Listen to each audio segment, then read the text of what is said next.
What if these big celebrities who were using the same formula to do well on every single song were using the exact same type of formula when it came to clothing? My name's Ben, and I'm interested in exposing the secrets of big companies, and today I'm going to be breaking down the truth of how these big artists actually succeed with clothing. Okay, so starting off, there is 3 levels to this pyramid of artist clothing brands.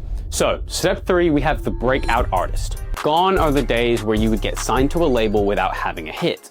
Artists nowadays, they're going to succeed through TikTok or whatever short form that they do well on, and then they're gonna get signed to a major deal after they had a song that has at least a couple million streams. A lot of the time they'll have a fan base built, but they won't have ever done merch seriously. Now, if we look at the ICPs, SOPs, and plans for major companies and how they consistently churn out merch, these record labels do the same thing every single time. If a breakout artist is going on tour, what they'll do is set up very simple and basic merch to test the waters. You can see some examples up on the screen now. There's nothing crazy about this. The simple graphics, they work every time, and usually they won't be too expensive either. Sometimes they'll do this for an album release. They'll release a vinyl or some type of media package that their top 1% of fans can buy. Because clothing brands, remember, on average, 43% of your revenue comes from your top 20% of clients. It's the same thing with artistry. A lot of the money for these breakout artists come from features, shows, and media packages, which are all going to be bought by your top 20% fans. All right, let's move on to the second part of the pyramid, the A-list artist. This is an artist who has been successful, have multiple hits, and have multiple albums out at this point. They've gone through the breakout artist portion, and now they're doing headline shows and headline tours by themselves. This is when the major companies hike up the prices. Let's take an example of somebody like Juice WRLD. So, as soon as Juice WRLD had his breakout tour, they were selling cheap merch. But as time goes on and he has multiple smash hits, they can start to charge $60, $70 for a hoodie, even more, sometimes $100 for a hoodie. They can start to charge $50, $60 for a t-shirt, hats. This vinyl is selling for crazy prices. Damn, they're even selling stickers for $10. And there's loads of artists who follow this formula. Usually what happens is the artist and label will get one of their more professional designers in, they'll take the album cover and they'll revamp it onto a t-shirt.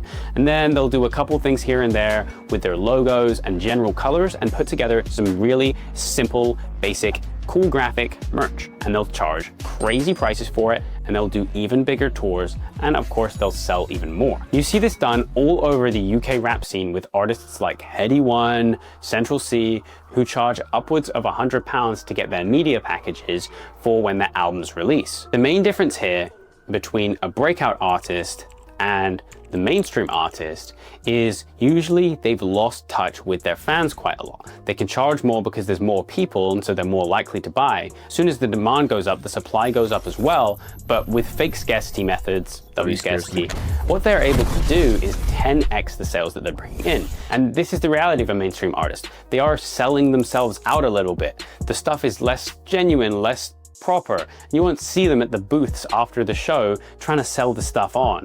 You can say that it's the fall off an artist when they become mainstream and stop being so much of an underground hit, but it's just a reality that happens to all artists. And their merch ironically follows suit. And then there's the top level of the pyramid, and very few artists or influencers ever get here.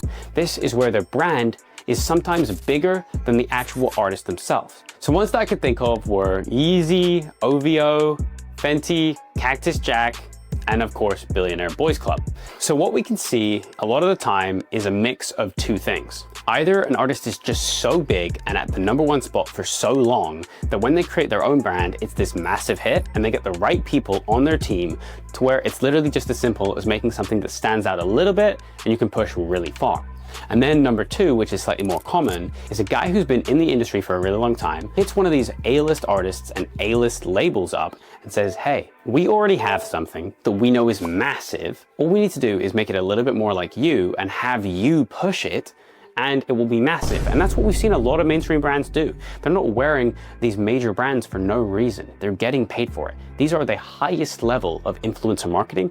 And most of the time, at the highest level of influencer marketing, it's way more of an equity conversation than it is a how much you get paid per post conversation, which is completely different to what we see down at the lower levels, maybe the first pyramid, where you're getting paid for promo and you're getting paid for posts. No, at the top level, we're seeing bigger celebrities like Shaq and Ryan Gosling and all these celebrities, influencers, sportsmen who are really just getting paid in massive amounts of equity and becoming businessmen or businesswomen of themselves.